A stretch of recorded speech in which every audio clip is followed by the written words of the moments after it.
Hello दोस्तों, welcome to my YouTube channel. हमारे channel को यूं ही प्यार देने के लिए आप लोगों का बहुत बहुत शुक्रिया। चलिए हम चलते हैं अब कहानी की ओर। प्यार, संजय को क्यों हो गया था कस्तूरी से प्यार। अरे संजय चल यार, आज मजा करेंगे। बार से बाहर निकल के समय उमेश संजय से बोला। दिनेश भी उनके साथ था। संजय ने कहा, मैंने पहले ही बहुत ज़्यादा शराब पी ली है और अब मैं इस हालत में नहीं हूँ कि कहीं जा सकूं। उमेश और दिनेश ने संजय की बात नहीं सुनी और उसे पकड़कर जबरदस्ती कार में बैठाया और एक होटल में जा पहुंचे। वहां पहुंचकर उमेश और दिनेश ने एक कमरा ले लिया। उन दोनों ने पहले ही फोन पर इंतजाम कर लिया था, तो होटल का एक मुलाजिम उनके कमरे में एक लड़की को लाया।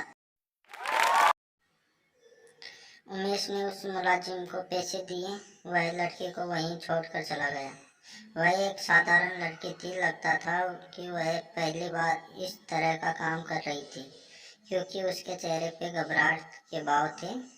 उसके कपड़े भी साधारण थे और कई जगह से फटे हुए थे। संजय उस लड़की के चेहरे को एकटक देख रहा था।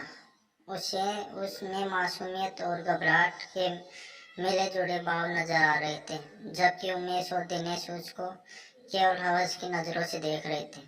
तभी उमेश लड़खड़ाते हुए उठा और उसने दिनेश और संजय को बाहर जाने के लिए कहा। वे दोनों बाहर आ गए। अब केवल कमरे में लड़की और उमेश थे। उमेश ने अंदर से कमरा बंद कर लिया। संजय को यह सब कुछ बिल्कुल भी अच्छा नहीं लग रहा था, लेकिन उमेश और दिनेश ने इतनी ज्यादा शराब पी ली थी कि उन्हें होश ही नहीं था कि वे क्या कर रहे हैं। काफी देर हो गई तो संजय ने दिनेश को कमरे में जाके देखने को कहा। दिनेश शराब के नशे में चूर था। लड़खड़ाते हुए कमरे के दरवाजे पर पहुंचकर उसे खटखटाया लगा। काफी देर बाद लड़की ने दरवाजा खोला।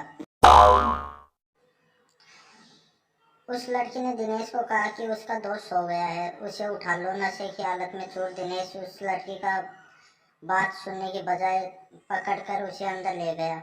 दरवाजा बंद कर लिया। संजय दूर बरामदे में बैठा देख रहा था। दिनेश को कमरे में गए हुए काफी टाइम हो गया था, तो संजय ने दरवाजा खटखटाया। इस बार भी उस लड़की ने दरवाजा खोला। वह अब परेशान दिख रही थी।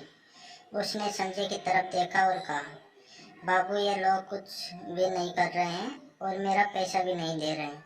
मुझे पैसे की जरूरत है और जल्दी भी घर जाना है। कहते हुए इस लड़के का गला बैठ गया था। वह थोड़ा जल्दी में लग रही थी। संजय ने उसे पास पानी पीने को दिया। उसे वह एक सांस में पी गई। पानी पीने के बाद वह लड़की खड़ी हुई और संजय से बोली, बाबूजी अब जो करना है जल्दी करो, मुझे पैसे लेके जल्दी घर पहुंचना है। संजय को उसकी मासूम बातों पर हंसी आ रही थी। उसने उसे पैसे दे दिए तो उसने पैसे रख लिए और संजय को पकड़ के बिस्तर पे ले गई। संजय अब बोल नहीं पा रहा था। तभी कस्तूरी ने संजय का हाथ पकड़ा और उसे बिस्तर पे ले गई। यह सब इतनी जल्दी में हुआ कि संजय कुछ कर नहीं पाया। कस्तूरी ने जल्दी से अपने कपड़े उतारे और संजय के भी उतारने लगी। अब कस्तूरी संजय के इतने नजदीक थी कि उस मासूम चेहरे को वह बड़े प्यार से देख रहा था। वह कस्तूरी की किसी बात का विरोध नहीं कर पा रहा था। उसके मासूम हाव भाव व चेहरे से संजय की नजर हटी। तब तक कस्तूरी वह सब कुछ कर चुकी थी जो पति पत्नी करते हैं। समय बीतता गया, लेकिन संजय के दिमाग से कस्तूरी निकल नहीं पा रही थी। एक दिन संजय बाजार में सामान खरीदने गया था। उसने देखा कि कस्तूरी उसके पास वाली दुकान में सामान खरीद रही थी। संजय उसे को देखकर खुश हो गया। उसने कस्तूरी को आवाज दी। कस्तूरी ने मुड़कर देखा और फिर दुकान से सामान लेने में जुट गई। संजय उसके पास पहुंचा। कस्तूरी ने संजय की तरफ कोई ध्यान नहीं दिया। कस्तूरी ने सामान खरीदा और दुकान से बाहर निकल गई। संजय उसके पीछे आवाज देता रहा, लेकिन उसने अनसुना कर दिया। कुछ दिन बाद संजय को कस्तूरी फिर दिखाई दी। उस दिन संजय ने कस्तूरी का हाथ पकड़ा और उसे भीड़ से दूर खींचकर ले गया और उसे उसकी पिछली बार की हरकत के बारे में पूछना चाहा, तो संजय के पैरों के जमीन खिसक गई। उसने देखा कस्तूरी का चेहरा पीला पड़ चुका था और वह बहुत कमजोर हो गई थी। उसने अपनी फटी चुंगली से अपना पेट छिपा रखा था, जो कुछ बाहर दिख रहा था। कस्तूरी वहां से जाने के लिए संजय से जोर आजमाई रही थी।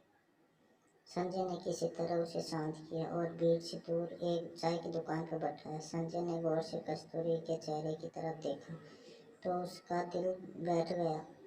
कस्तूरी सचमुच बहुत कमजोर थी। संजय ने कस्तूरी से उसकी इस हालत के बारे में पूछा तो पहले तो कुछ नहीं बोली, लेकिन संजय ने प्यार से उसके सर पे हाथ रख के फेरा तो वह रोने लगी। संजय कुछ समझ नहीं पा रहा था।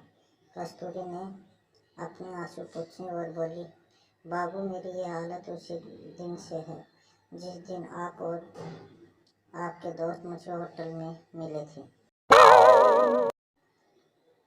संजय ने उसकी तरफ सावलिया नजर से देखा तो वह फिर बोली, बाबू, मैं कोई धंधे वाली नहीं हूँ।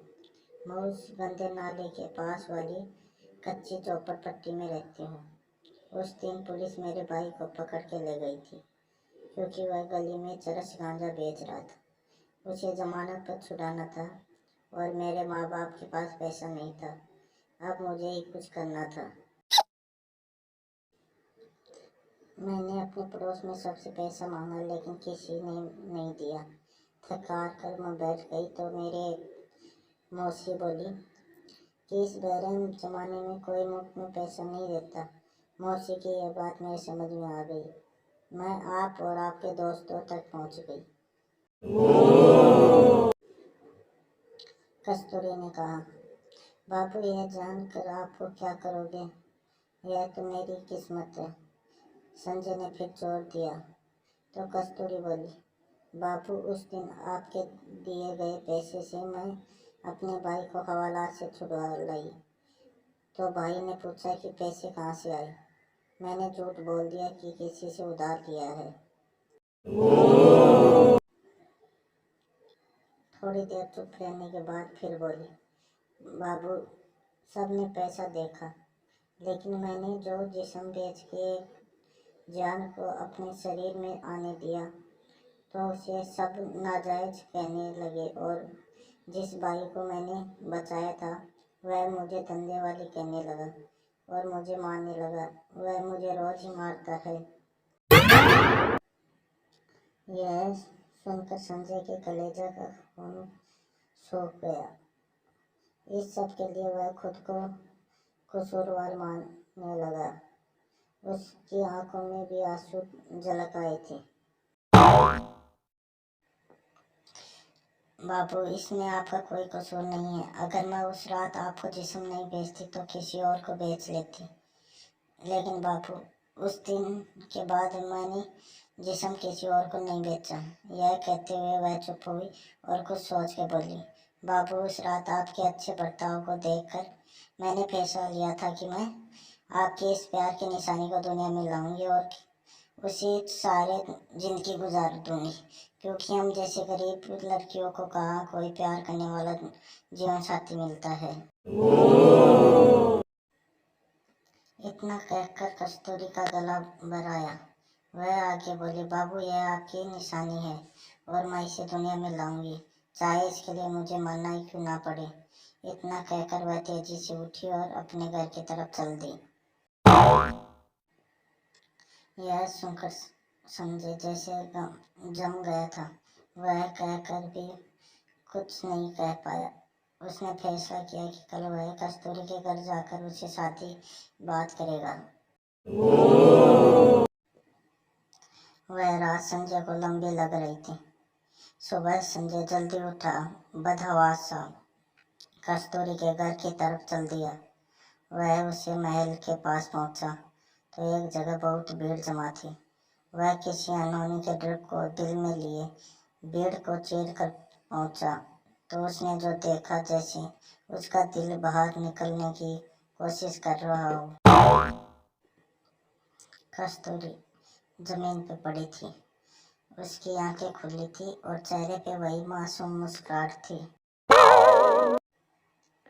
संजय ने जल्दी से पूछा कि क्या हुआ, तो किसी ने बताया कि कस्तूरी के भाई ने उसे चाकू से मार दिया, क्योंकि सब कस्तूरी के पेट में पल रहे बच्चे की वजह से उसे बेइज्जत करते थे। संजय पीछे हटने लगा। अब उसे लगने लगा था कि वह गिर जाएगा। तभी पुलिस का सायरन बजने लगा तो भीड़ जुटने लगी। संजय पीछे हटते हुए कस्तूरी को देख रहा था।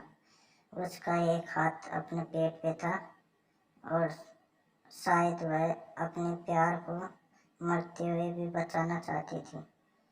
उसके चेहरे पे मुस्कुराहट ऐसी थी जैसे उस खुली आंखों में संजय को कहना चाहती हो, बाबू ये तुम्हारा प्यार की निशानी है, पर इसमें तुम्हारा कोई कसूर नहीं है। संजय पीछे मुड़ा और अपने घर पहुंचकर रोने लगा। वह अपने आप को माफ नहीं कर पा रहा था, क्योंकि अगर वह कल ही उसे शादी की बात कर लेता तो शायद कस्तूरी आज जिंदा होती। बारिश होने लगी थी। बारिश जोर से गरज रहे थे। वह भी कस्तूरी के प्यार के लिए रो रहे थे। अगर हमारी कहानी आपको अच्छी लगी हो तो चैनल को सब्सक्राइब कर दीजिए, बेल आइकन दबा दीजिए, जिससे आपको पास हमारी कहानी जल्द पहुंचे।